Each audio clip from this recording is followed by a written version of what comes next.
Hey everyone, it's Dr. Rick, founder of Herbal 411, and I'm doing an unboxing on red yeast rice.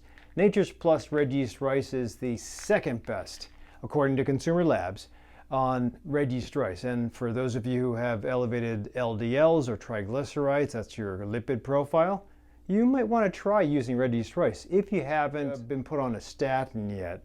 And I would always want you to do conservative therapy first. Now, if you have a heart attack already, or bypass, you probably should be using prescription medicines.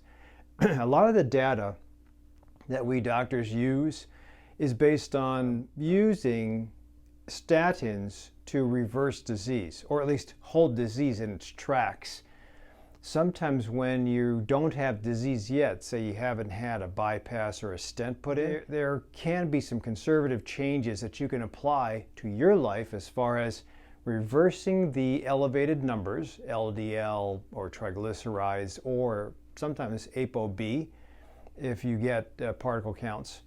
That would be important too, to bring them all down. But if you only get those 4 parameters of cholesterol, meaning total cholesterol, LDL, HDL, and triglycerides, number 1, I would say your doctor is not doing you a justice by getting the, let's call it the fancy blood tests.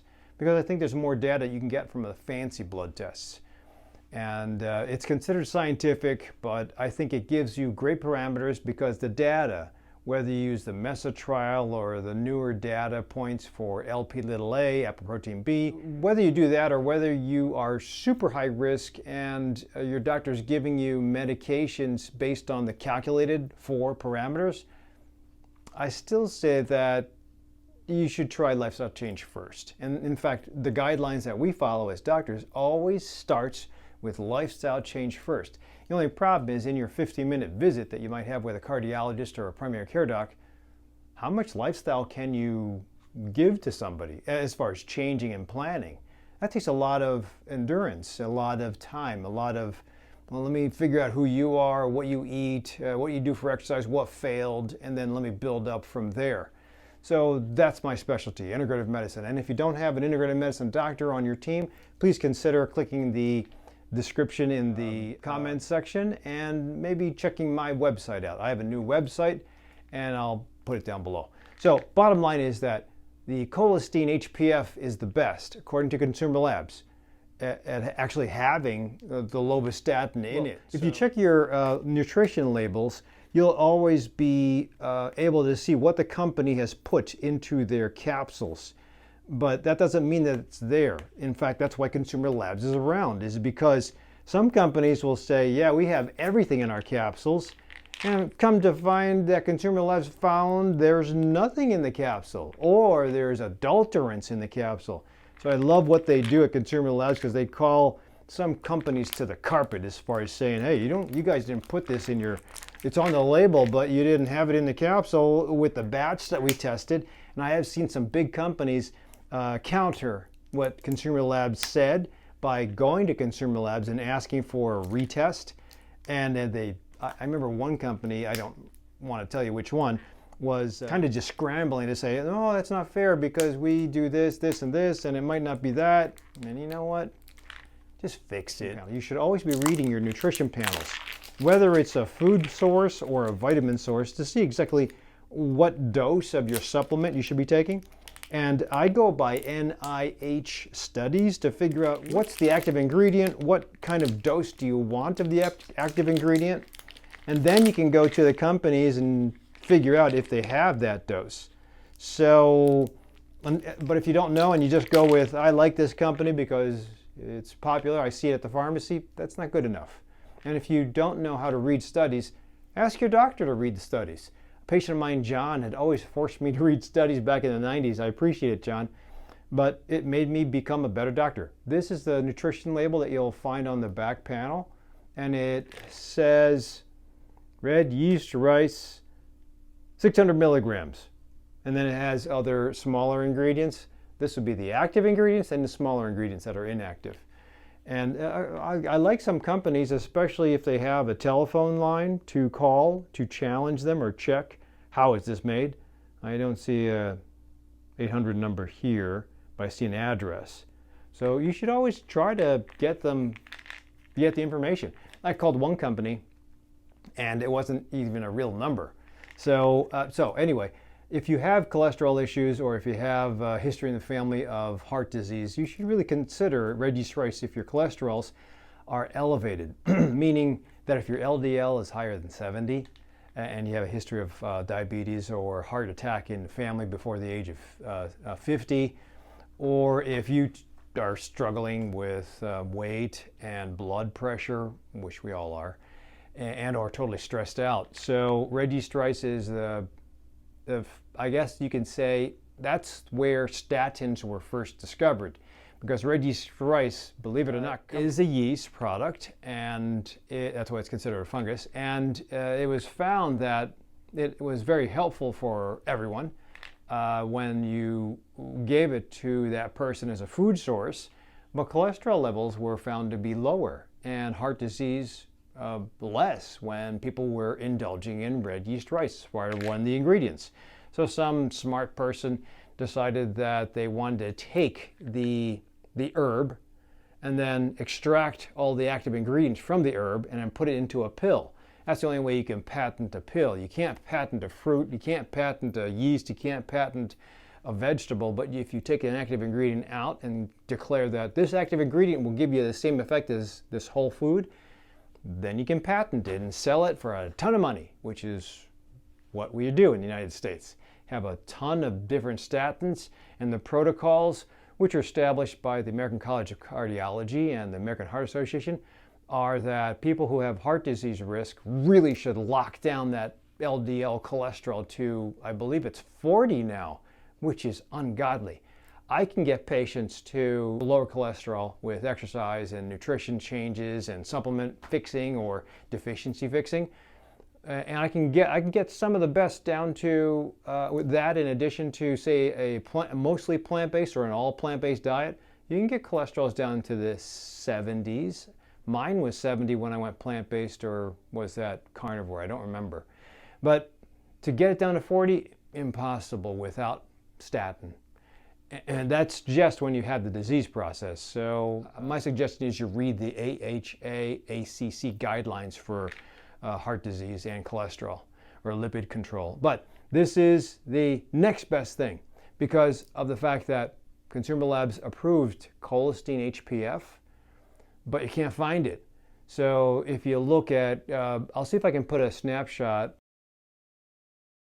to Consumer Labs, and you might want to buy into them. I think the monthly subscription rate is like $4. It's worth it if you take a lot of supplements, or if you love data, then you should be reading. So this is readily available and it's cheap.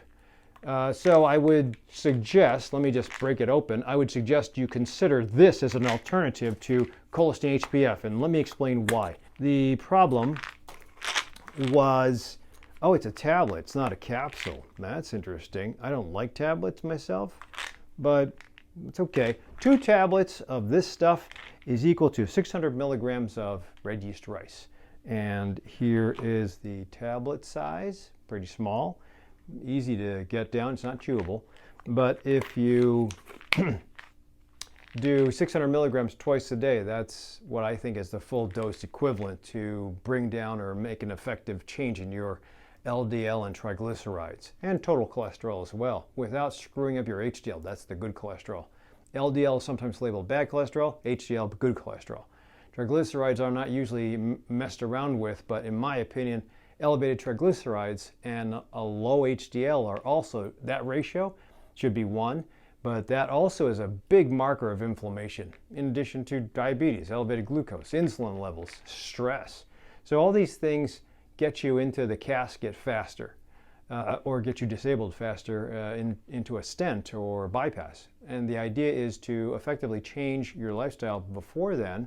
And one of the best markers we have for lifestyle change being successful is weight goes down, muscle goes up, or those parameters I mentioned before go down, in addition to the fancy parameters of LDL particle count and ApoB.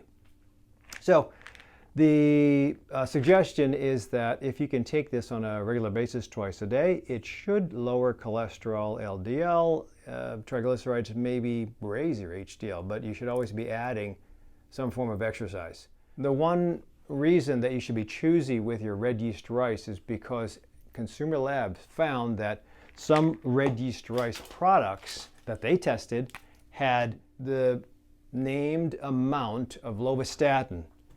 Lovastatin, just take it for granted, is the cholesterol lowering power of your red yeast rice. But they also checked was citrulline. And citrulline is a poison. So if you recall, there was about a decade or two ago when rice meal coming over for pets from China was laced with citrulline, and a lot of the animals that were being fed I think it was kibble, were having kidney failure and needing dialysis. So imagine what can happen to a human if you take a big enough amount. So that's why Consumer Labs is so awesome, because somehow they found that adulterant. And I will do my best to put that screenshot up. But if you check out the different brands that they picked out, and there are some decent brands, some of them did not have the active ingredient, and that's false advertisement. Some of them had the active ingredient, but they had a ton of citrulline. So if you have the active ingredient, but you have a poison, well, you'll lower your cholesterol, you die of the poison. If you have the poison and have no cholesterol lowering properties, you just die of the poison. But bottom line is that there's a lot of false advertisement out there. Whether it's intentional or not, who knows? But I would be very cautious. Caveat emptor. You have to be careful, buyer beware, that some of these things don't have what they propose to have in them, and they're just trying to make a buck. So hopefully this gives you a guideline to how to maybe choose your supplements. Also a guideline to take care of your lifestyle and your cholesterol before you get to the point of that's way too high and you now need a stent. And I'm going to, just FYI, if you don't subscribe to my YouTube channel, please hit the subscribe button down below, because I just had my CT angiogram, and I consider myself, I do as best as I can to make myself fit and also to avoid disease before I turn 100. But everybody messes up, but I've always had a challenge with blood pressure and cholesterol. But I'm trying to find that groove. And I just had this CT scan to see if I have blockage occurring. And if I do, you'll see it on the video. Beautiful. Is there a way patients could get a picture of a 3D image? It'll probably be out in 2 weeks. If I have blockage, I'm probably going to need a stent. But I mean, I don't like that procedure, but I don't want to take the chance that I have a sudden heart attack on top of a mountain. I have challenged myself, and I haven't felt any chest pain, shortness of breath, ankle swelling. But if you think about it, the statistics show that 50% of the men that have their heart attacks, the first symptom is death. 50%. So that's roughly 300,000 plus per year. 150,000 men didn't have any warning signs. So please don't wait until you have those symptoms, because you might be that 50%. And also, that doesn't just happen to overweight smokers who drink a lot of alcohol. If you remember Alberto Salazar, he set the Boston and the New York Marathon. He also was an Olympian for, I don't remember this distance. He was working for Nike when he retired, and he remembers going down on one knee as he was teaching some folks how to run. That's an Olympian. And he went down on one knee and he passed out. He woke up with bypass surgery in his chest, because that Olympian, who was very fit, also had silent heart disease. So don't just assume that you don't have narrowing occurring. You should always get checked out. And if you do have risk factors, definitely get checked out and try to lower those numbers and the risks as much as possible. Hopefully this gives you a couple of ideas. Please, it would help the channel if you gave a thumbs up and you commented on what you're doing for your cholesterol, or share this with other people who you're worried about because they're not taking care of themselves. And otherwise, I'll see you at the next video. Thanks for watching.